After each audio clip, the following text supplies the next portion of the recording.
Okay, we do.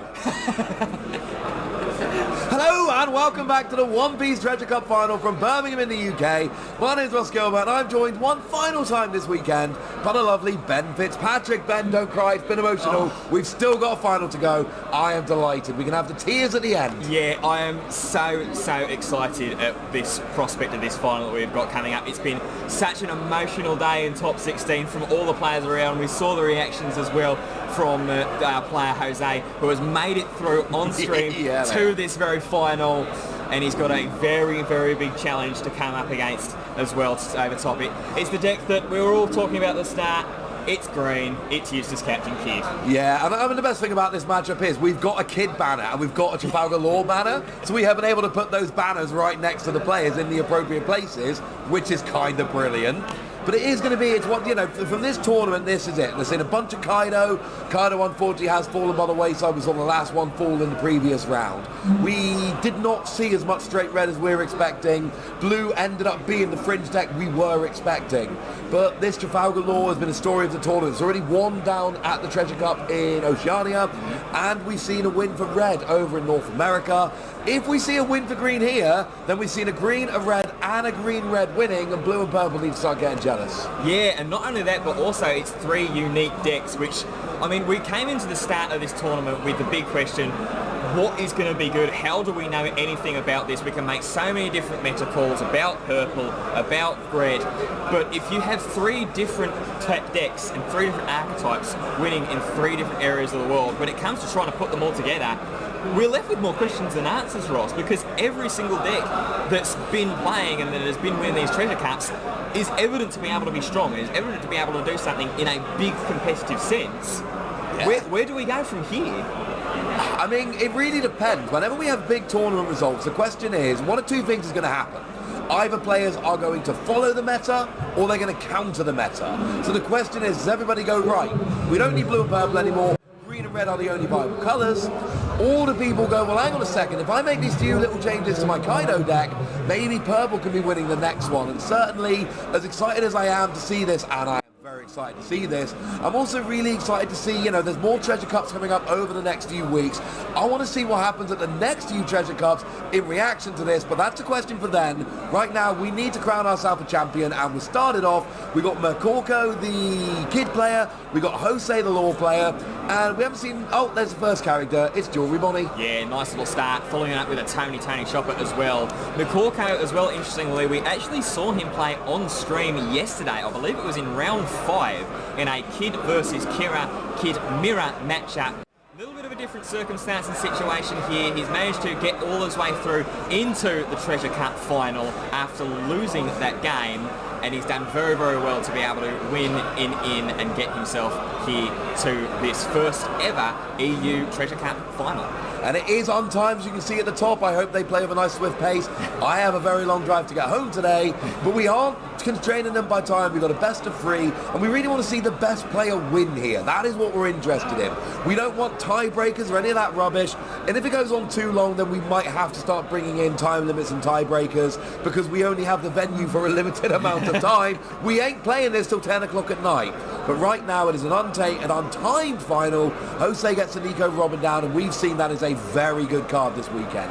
Yeah, and it's going to be a decent little card as well early on in this matchup. You see there the 3-cost Ezo already on board. Nico Robin will be able to take care of that one pretty handily with its Don X1 when attacking effect. Obviously can't use it now, having just been played.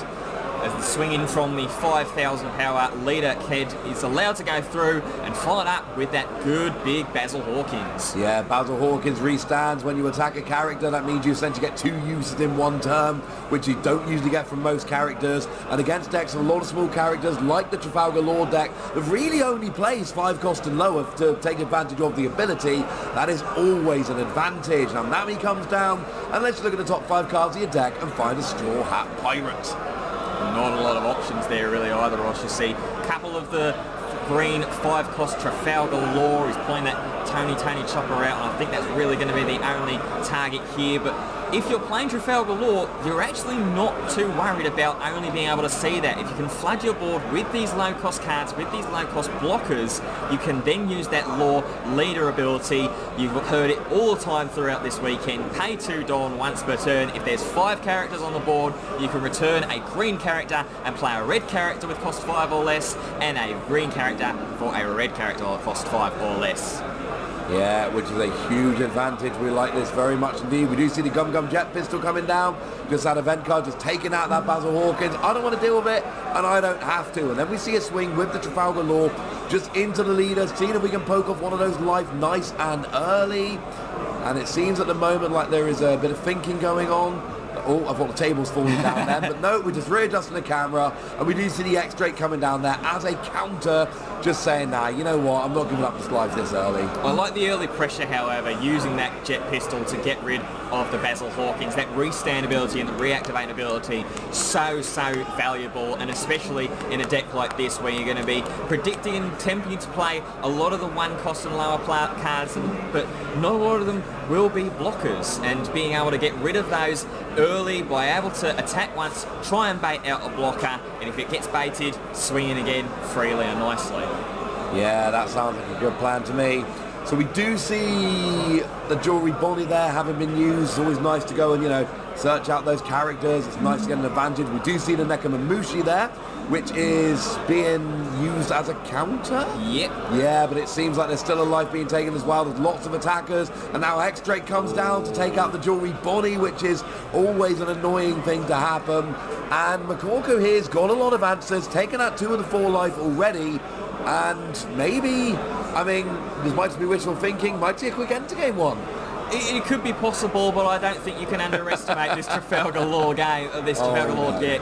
It's very happy to take life away from itself very early. The Jewelry Bonnie is going to be a bit of a miss. Obviously, pay 1 Don, rest it to the side, look at the top 5 cards, and grab a Supernova from the top. But you're happy overall because that Nami can be very important later on when this character on this board does start to get flooded across. That Nami can be bounced back with the leader Law skill and use its ability multiple times. And we did see the Nico Robin there attacking, using the skill to KO a 3,000 power to take out the Izzo, I want to say. Yes, and then also taking out a life at the same time. So both players have lost 2 life at this early stage of the game.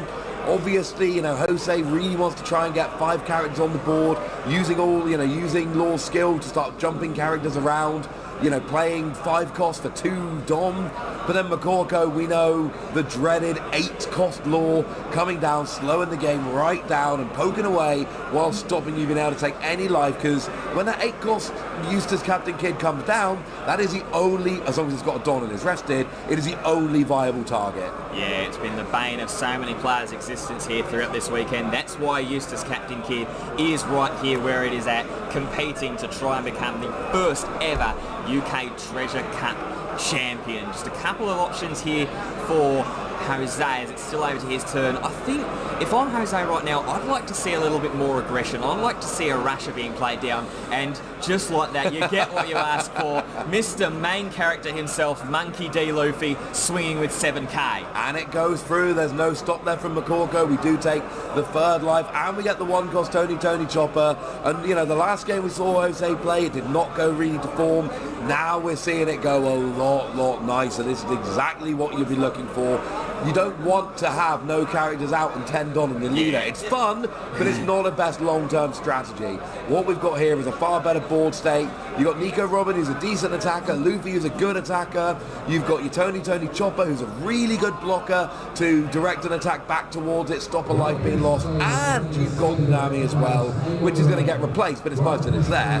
But we do see an attack, and I think it's going into the Monkey to Luffy. Yeah, it is, and this is going to be a real difficult decision. Jose has to block this one, can't risk losing that Monkey D. Luffy this early on. It is going to be a character and would be a character that would be eligible to be replaced by that law leader skill, with it being 5 cost. Kind of seems a little bit unfair when you're at 5 cost 6,000, can rush, and oh, by the way, if I put 2 Don underneath it, you can't block it either. But, you know, I suppose that's what you get for being the main character. That's what you get for being the poster boy. True icon treatment, as it looks like there might be another swing coming into this Luffy using the restand leader kid ability. Yeah, we've seen Trafalgar Law's ability, but used as Captain Kidd, you can pay 3 Dom, trash the card from your hand, and then you get to restand it, which basically means you attack, and then you get to attack again. And the point I've made a few times, but it really does bear repeating, when you put Don on the character, that boosts up the power. But if you restand the character, that Don is still there. So you don't get just 2 swings with Captain Kidd, you get 2 swings with an 8k Captain Kidd, because you get to use that Don twice, and Don doing double duty is a good thing. Yeah. But Jose clearly doesn't want to go up this Luffy, and we see the double card here. We've got an Izzo and an X-Drake play to just counter over there and just go, you know what, I'm not giving it up. And then X-Drake's going after Nico Robin, apparently.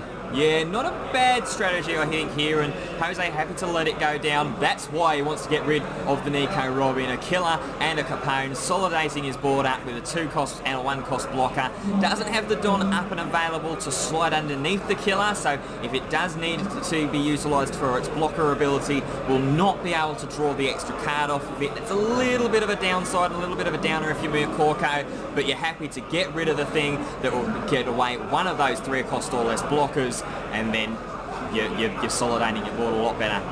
Yeah, and I don't think that's a coincidence. Not the first time we've seen that, when Nico Robin goes down and then the player goes, and then they can finally play the little ones. But we do see Nekomamushi coming down and resting the killer, I believe. Yeah, not so much of a sigh of relief anymore now. That Nekomamushi, that gorgeous box topper art as well, prompting a swing in from the Nami to the killer.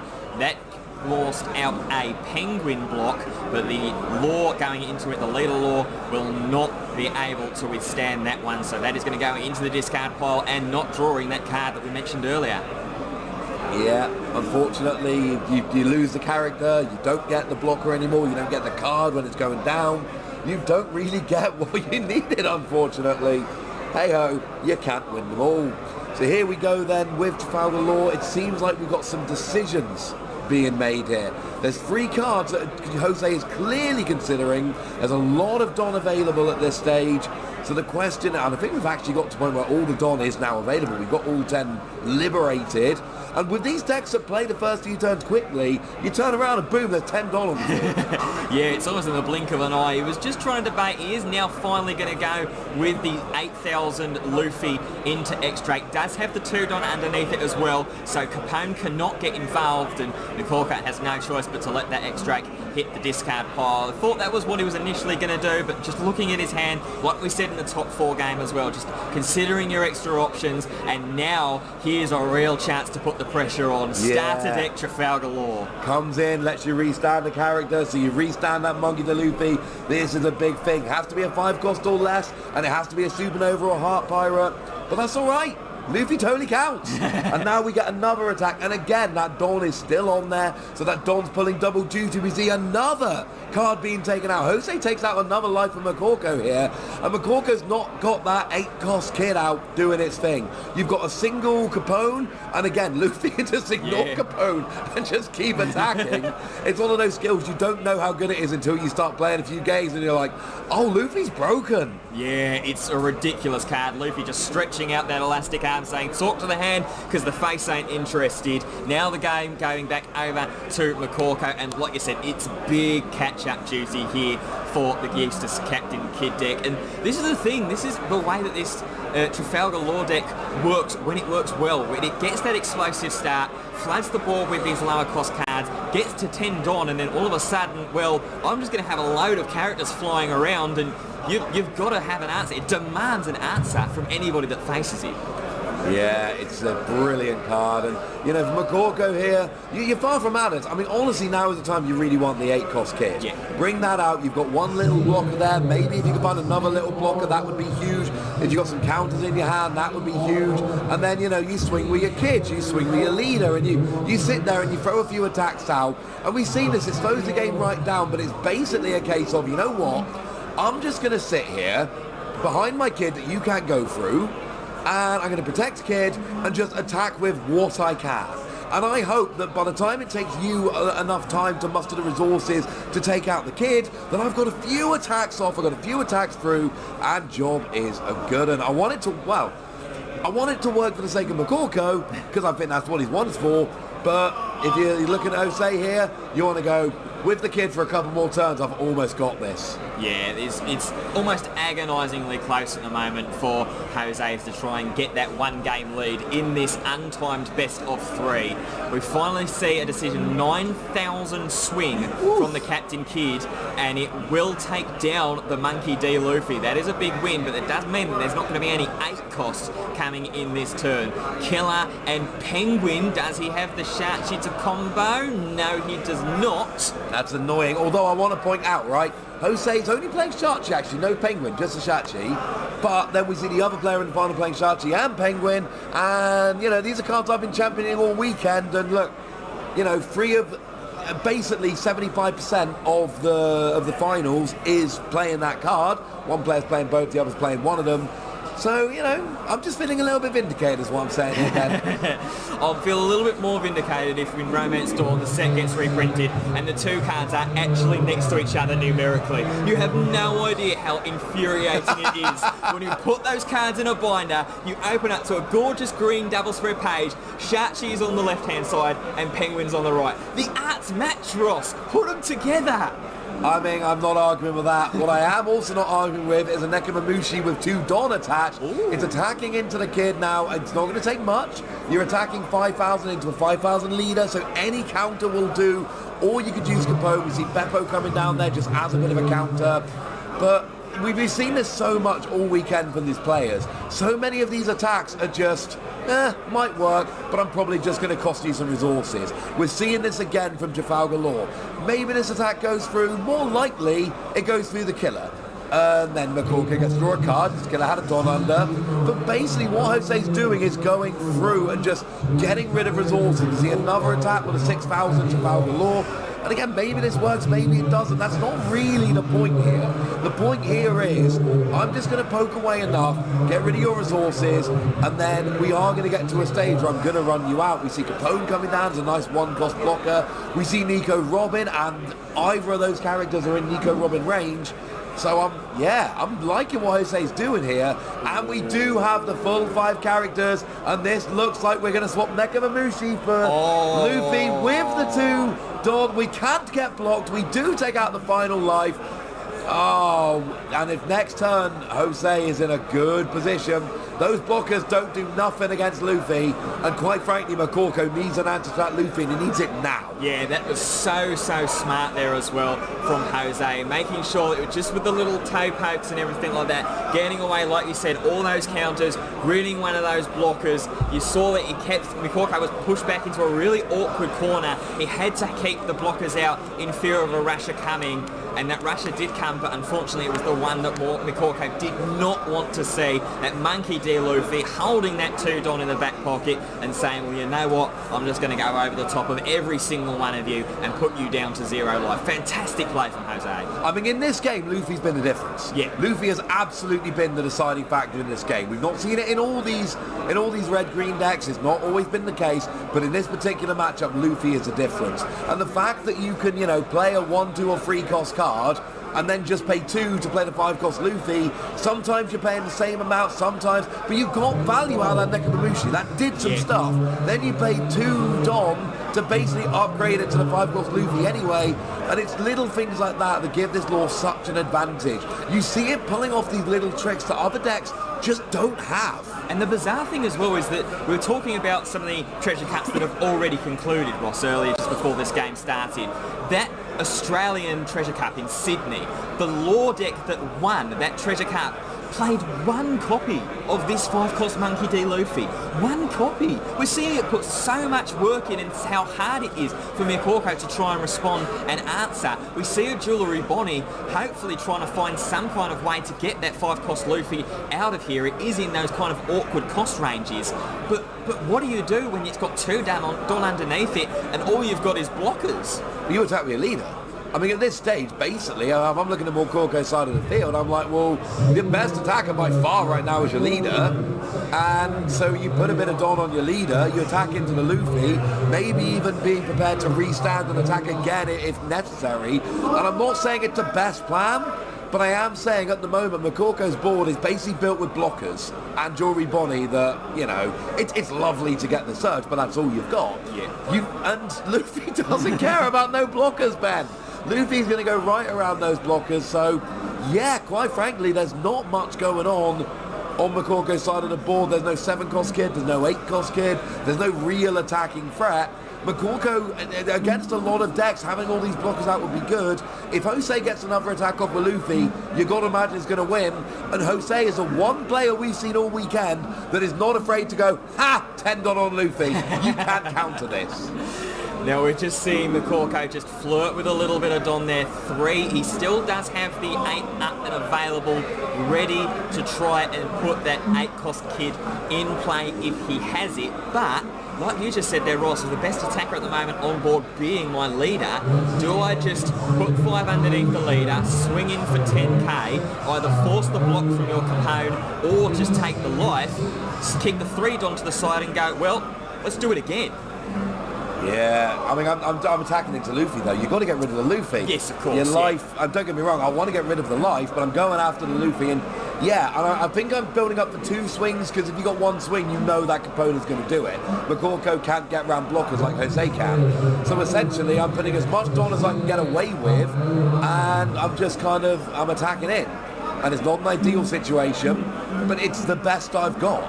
Unless, and again, the players have access to more information than us. Maybe Mokoko's got something that we're not thinking of, something that we're not seeing that Mokoko can go and use against this here.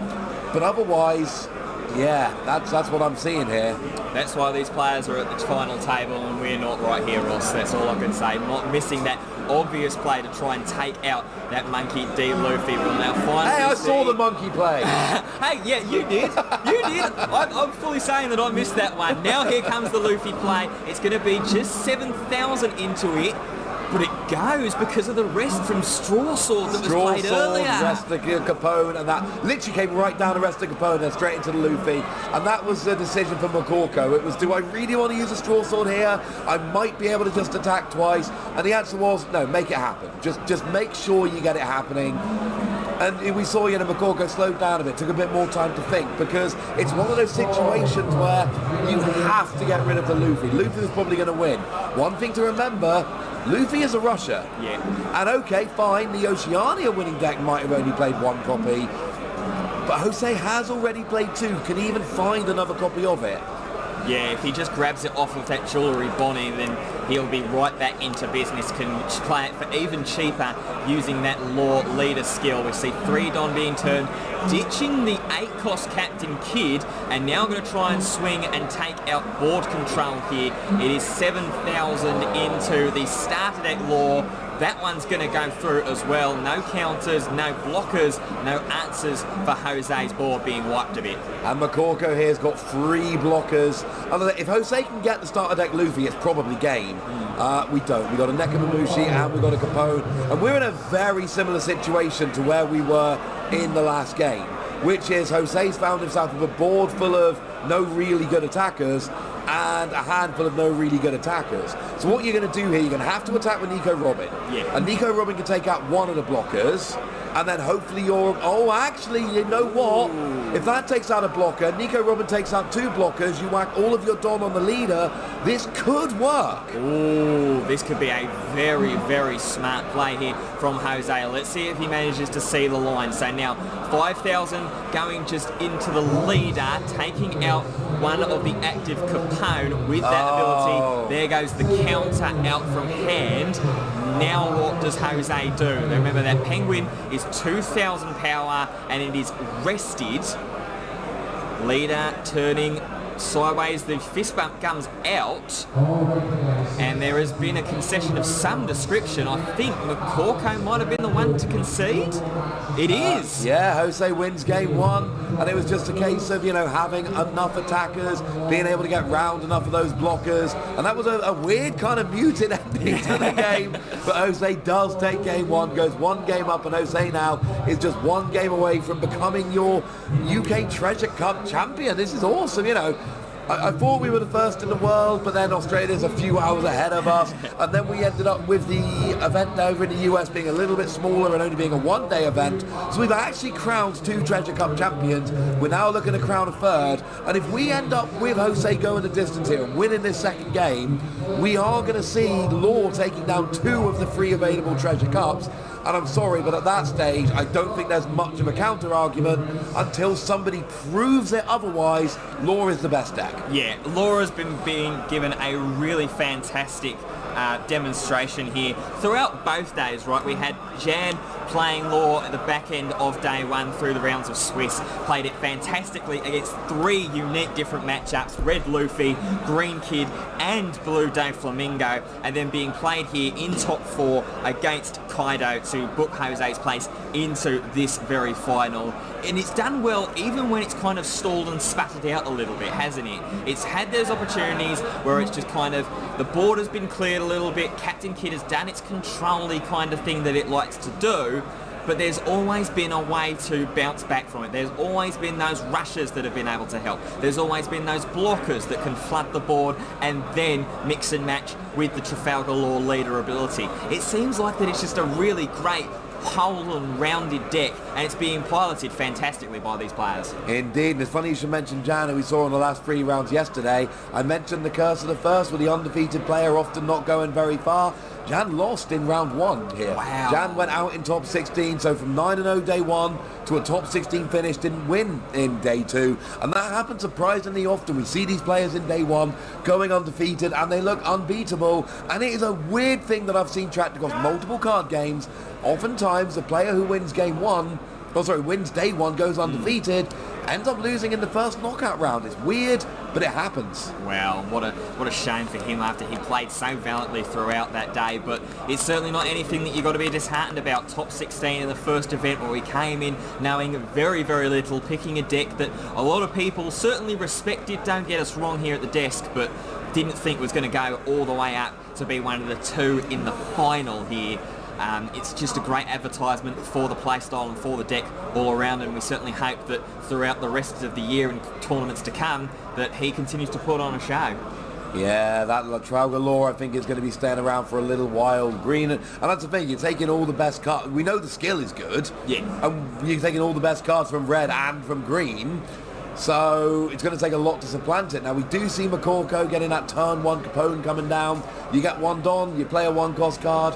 That ain't bad. Over to Jose, you got 2 Don, and we play a Nami. Gonna go and get one of them Straw Hat Pirate Crew people. Yeah, and there's a lot of them in this deck as well. Gotta imagine that he is gonna grab that Roaring Orizoro for that turn 2 aggressive swing, try and put his foot on the pedal very, very early, just 1 win away from a winning finish here at the Treasure Cup. And you know what, it's so nice that I'll do it to you twice. Here comes the second Nami, grabs a Nico Robin, which we saw put a lot of work in that game 1. So all of a sudden it's turn 2 options for Jose. Yeah, and we want to fill that board up. We know Jose wants to fill the board because Trafalgar Law's skill does not activate until you've got all 5 cards out. You need 5 characters to pay 2 costs to replace one with one of the other colour. And we're getting pretty close pretty quickly here.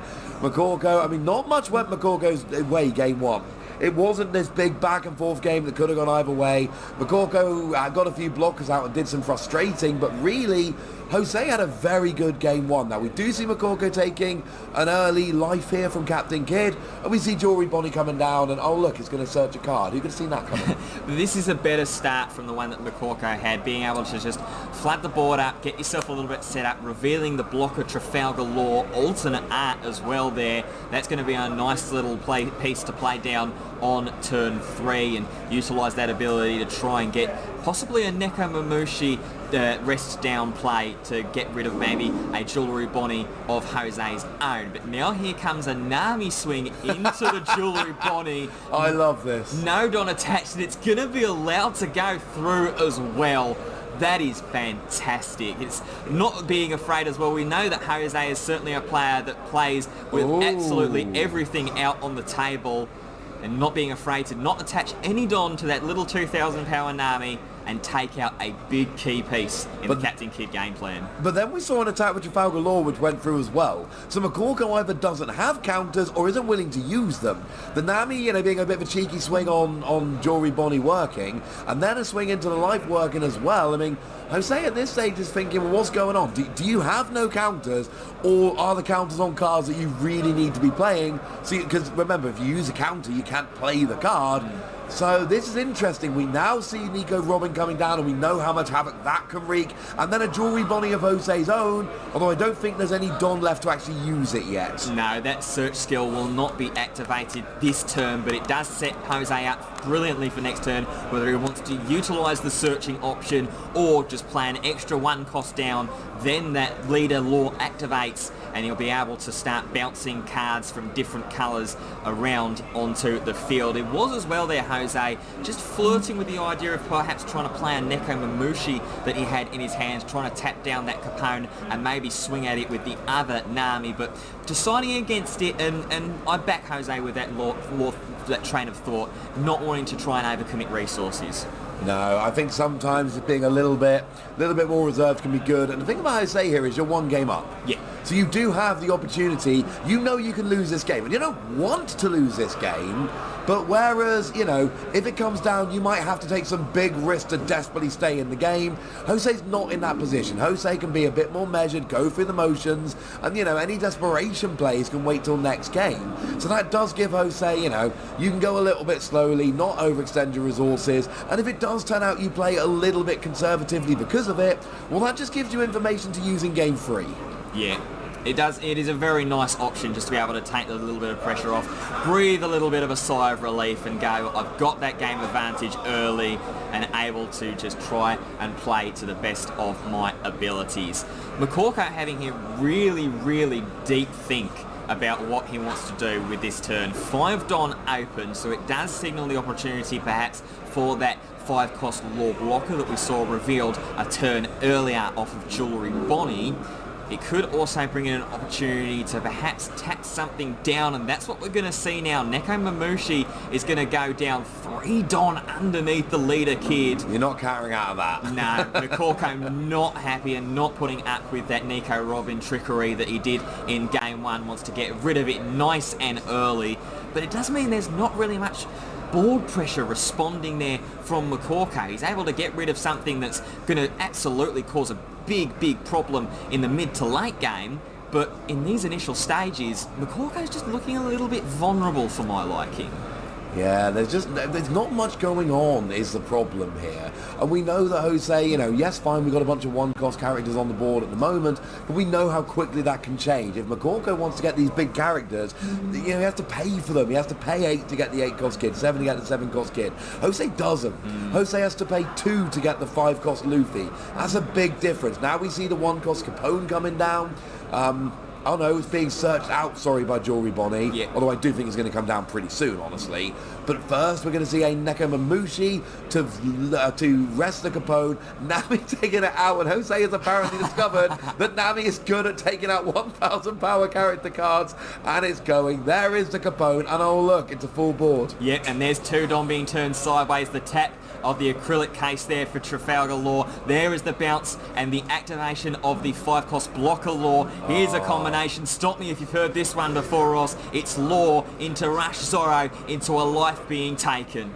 Yeah, I love this. You play Trafalgar, you use Law skill to swap a red card for Trafalgar Law, then use Trafalgar Law to swap any card for any free cost card, which is almost always going to be the Zorro if it's available. And now all of a sudden you've got a big powerful blocker, you've got a big attacker. That was two Dom you paid to swap your 2 1-cost cards for your 5-cost Trafalgar Law and your 3-cost Zorro. That was a total of 4 Dom to get 8 cost worth of cards. That's ridiculous. It is efficiency you don't get from other decks. Yeah, and I know that you and your business stream and your business teaching will be very, very happy with the efficiency and allocation of resources in that one turn. Here comes a 7,000 power swing from the leader kid. Just going to be blocked pretty easily off the shoulder there of Capone. He will go to the discard pile, but Jose does not mind that at all. Followed up with a Basil Hawkins. That could prove a little bit more tricky to get rid of, but hang on, we'll just turn 4 done sideways and just shoot it in the face. Yeah, Gum Gum Jet Pistol comes down, Basil Hawkins goes away, and it is gone. That is, yeah. We did see a counter there, though, that Beppo came down to counter the attack from the Zorro, I believe, so that did not go through. But the Law one does go through, turning the leader sideways. Here comes a Nami, and all of a sudden it's 5 characters on the board once again for Jose. Going to refill and reload the Gum Gum Jet Pistol, so that one's to keep in mind. 2 Don turning sideways. Here we go again. The Trafalgar Law leader ability picks up Neko Mamushi. That's very, very clever. Using Trafalgar Law's leader ability, however, I don't think that should be happening, because the Neko Mamushi is green, right? Yeah, we're swapping it for the Nami. But the Trafalgar Law's been played down now. So the Nami was on board and the Neko Mamushi was on board. The judges have caught it now as well. The Trafalgar Law can't be swapped out for the Neko Mamushi. No, because they're both green. Yeah, so what he would have to do would be to swap the Nami that's out there on the board currently for the Trafalgar Law, which has now been restated there, and we can continue on. Just a little bit of confusion. You can forgive him for being perhaps a little bit too overeager in possibly the final game of the final of the Treasure Cup. But that's been caught nicely by the judges there. Good job, guys. And honestly, right, McCorko's got very little. Like, we're getting down to the business end of this game already. Jose has only got 1 more life to take and then attack for the game. McCorko's got Neko Mamushi. That's it. It's literally all that's on the board. Jose's got the 2 Trafalgar Law out, and we've got the Zorro. It's a decent attacker. And this... Yeah, McCorko needs something, but needs a lot. Like, firstly, you need to start putting some pressure on. You've only taken 1 of the 4 starting life, but you also need some blockers out there to stop these attacks. Because we know that we could see things like the the Rush Luffy coming down. We could see some more Rush Zorro coming down. We could see more attackers that are actually on the board because Jose has taken advantage of those red rushing cards. And if I'm McCorko here, I'm down by 2 life, down by 2 life despite starting 1 up, and I've got a significantly worse board position, and I'm 1 game down. And I mean, just look at the body language there. You're searching for your cards, but there's no like, I'm going to play this card, I'm going to play this card, because actually, lots of shuffling, lots of looking, and the reason is very simply, McCorko doesn't have a great plan. The cards in McCorko's hand right now aren't saying to him, it's all right, buddy, I've got your back. They're saying, well, you can do a bit of this, this, and this, but none of that's ideal. Yeah. And that's the problem McCorko's got here. You're 11-1. You've lost 1 game all the way up to the final. This is a deck that is very good. This is a deck you know very well. If there were good answers in the hand, McCorko would see them. Yeah, it's a really, really awkward spot because it's not just the Rashers, Ross, that you've got to worry about here. It is also those Nico Robins. Even the looming possibility and threat of dropping a Nico Robin down and being able to get rid of any blockers that McCorko might flat his board with, it's a real big lingering issue. There is a swing here from the leader Captain Kid into the Rush Zorro. Jose happy to let that one go down. That's a little bit better. Getting the blocker Trafalgar Law down, replacing the Neko Mamushi with a blocker killer. No Don will go underneath it, but it is something at the very least, Ross. Yeah, and Jose here is playing a little bit more excitedly, thinks he's got the card. What a top deck. Looks like we've got a Gum Gum Jet Pistol there ready to go, and we've got some other cards. So Jose here, just a difference in how they're playing. There goes a Gum Gum Jet Pistol to get rid of that big blocker Trafalgar Law. Here comes a Nami. Yeah. But when you've got 5 cards on board, Nami's amazing. Pay 1, find a Straw Hat Pirate, and then pay 2 to play that pirate over the Nami, as long as it's of the different colour.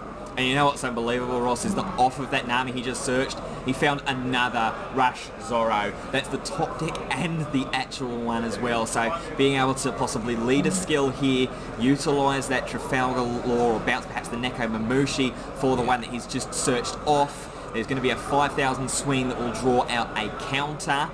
That's for now at the very least. And this could be the last turn of the Treasure Cup, because Jose needs to get 2 attacks through. We've got the 2 Trafalgar Law, and I think at this stage, even though they're blockers, you can attack with them. We see the first one attacking, and it is going to go through. So now we've got the Trafalgar Law, and we've got the leader, and we've got a couple of Zorro. Now, it is worth pointing out that killer blocker is on the board, so you can't just do all my Don onto my biggest character and smash. Now, here is the Rush Zorro. That's going to attack, and presumably that's going to bring out... Oh, no, there's a counter. Oh, we're not there yet. But I think that alternate at Trafalgar Law, if Jose wants to, can swing, and that's exactly what he's going to do. 7,000. But that's going to get the killer out. That'll get the killer. Do we? I don't think we've got enough Don to play the Rush Zorro, though. I don't think we've got that yet. No, that's all Don expended, so it looks like that there is just going to be a lasting for now, and you can see the wave away there. I think just frustrated himself a little bit there, Jose. But he does have a very good state. Perhaps that last turn wasn't the last one, Ross, but it certainly set himself up for next turn to possibly be Jose's crowning glory. I mean, we can go turbo next turn. Like, Makoko has to get a blocker down. Yeah. Because without a blocker, Jose can just do the giant swing to win the game. Now, if Jose finds a Luffy, then that would be a huge, because then, of course, you can just go round the blocker, you know, play the Luffy, put 4 Don on the Luffy, boom, off you... 5, in fact, it would be. And then, boom, off you go, jobs are good 'un. But Makoko needs a lot here. Now, we do see just a speculative swing into the leader here, or is he trying to get... It's into the Rush Zorro, and that's going to be countered almost immediately. Now here comes a big 8-cost kid. Okay, this is about the only thing Makoko could do at this stage of the game. And we do see Capone coming down as a blocker, and now we're talking. And it's late. It's very late. But now we've got the 8-cost kid that stops anything else being targeted. If Jose attacks, it has to be into the kid. And we've got Capone there as a bit of a blocker. But if I'm Jose, I'm just going attack, attack, attack, attack. And I'm just throwing attackers at it until it breaks. Yeah, you've surely got to here. I think you've got to be able to see the writing on the wall and see what's going on. Here comes a Neko Mamushi. I love that. You get to rest the Capone, so blocking no longer. 8,000 straight in. Goes through, so and that means we put all the Don on. And it's over! And Jose is going to win the Treasure Cup in the UK in Birmingham. And it's because he did that thing we love to see him do. I'm going to put all my Don on my leader, and I'm going to win the Treasure Cup. Wow. Fantastic work there from Jose throughout top 4 and in this grand final matchup. Big commiserations to Makoko, however, not being able to find his pieces early on. It took him a little while to get set up. It's one of the downfalls of this Captain Kid deck. If you don't get the setup that you're looking for and you can't utilise that 8-cost early, you're always behind the 8 ball. But Trafalgar Law never giving up either, even when they're going well tough. The tough got going, and Jose, for the first time in the UK in a major tournament, is your king of the Pirates. I mean, that was a very well played game. That Neko Mamushi to get rid of the blocker was absolutely brilliant. Then being able to... And look, the second attack went through on the kid. As soon as he found out Makoko didn't have the counters available, it was just, I know I can win this. And that was the difference. You look at the way Jose played that, immediately the Don goes on the leader and off we go. But I've got to point out, we had 32 players who came in with a 7-2 record yesterday. 6 of them came in, 26 of them bubbled, and Jose was one of the few. So then you got to think, how many other amazing X and 2 players didn't make it through? So congratulations to Jose. That was not an easy one of the very few X and 2s that came in, 6 out of 32, but ends up winning the Treasure Cup as a whole. And oh, that was a thing that was beautiful to behold. But Ben, I know you like talking to me. I'm a lovely fellow. You don't want to talk to me right now. You want to talk to Jose. Well, let's bring him in on the stream for the second time consecutively, but this time as the champion of the Birmingham Treasure Cup. Mate, how are you feeling? I'm feeling great. Good on you, mate. Well, you deserved it as well. You played fantastically throughout both top four and both through your final. Your first game win was a little bit of an odd fashion as well. Could you talk us through how you managed to see the line through and get that first game one win? Because we at the casters desk just kind of looked at each other and went, oh wait, he's just won game one. Yeah, I mean, I had to pressure his board, I had to control his board, I had to kill every single dude. I mean, my Namis did like most of the work, killing his 2Ks, his 1K. He's not going to give me a card for, for a 2K that actually I already done something. When he played the first game, he played the bunny and then he searches, and then I have a neck in my hand. I was like, I'm going to control this board entirely, and I'm going to just swing, and then Nami search for the Robin.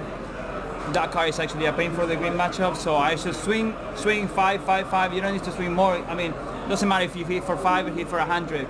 It's going to give you 1 card and it's going to do 1 damage. So 5. I just get rid of his hand and just play through it. That's it. I mean, I have like every time I have like 4 cards in hand. I was controlling the board. He was like discarding cards to attack twice with his leader. So I was fine. I mean, I was good. That was my plan. Pressure him. So he actually had to do something about it and go out of his way to not play the 7 kid, 8 kid, and I don't care if he plays it. I mean, he has to. I will swing with 5 to your 7. You have to block 1, and then you have to draw something to your leader. That's fine. I will swing 5. Well, it's the markings of a great player and a great player who knows the deck that he's brought with him as well. Yeah. How do you manage to sort of calm yourself down a little bit? You've just taken game 1. You're on the verge on game 2, possibly to win the whole tournament. How do you, as you're preparing yourself and shuffling up, think, right, hang on, I've got to get things one go at a time here. How do you just try and take that moment and take that breath? I have to say that it's not my first rodeo here playing in these events and these caliber of events. I just tell myself, if you messed up, you will regret it for the rest of your life or the rest of the week. I'm a player that if he loses a game, thinks about why he lost like 2 days straight. So if I would have lost this in the position that I had in winning the first one, I would not forget myself. Yeah. No, and I just got to be calm, think about that I came here for fun, and that's it. Yeah, that's all it is. Come in for fun, and you walk out as a Treasure Cup champion as well. Jose, you played absolutely incredibly. Thank you. Go and celebrate with your friends, mate. You absolutely deserve it. Congratulations. Let's go! Well, Ross, I think all we can do really now is sign it off. What a magical ending. Yeah, that was absolutely amazing. That was brilliant. I saw the Penguin Chachi combination, which made me very happy. I saw a player who just was not afraid to put like 7, 8, 9, 10 Don under a character and smash, which is one of my favourite tricks. We saw a lot of good games, and it really was a great tournament. We have not had a duff game on stream this weekend. No. That is rare, man. To have a whole tournament and not have a bad game on stream. And watching Don Quixote, Doflamingo try and take down Law, that was a little bit one-sided, admittedly. But seriously, this whole tournament was good. But it's over, Ben. It's been an absolute pleasure. I've loved casting with you this weekend. But it's time to say goodbye. So wherever you're going, have a safe drive home. Enjoy yourselves. And, I mean, look, I like to think this isn't the last time we're going to do this, Ben. So hopefully we'll see them all again soon. See you soon, everyone. Bye. Take care.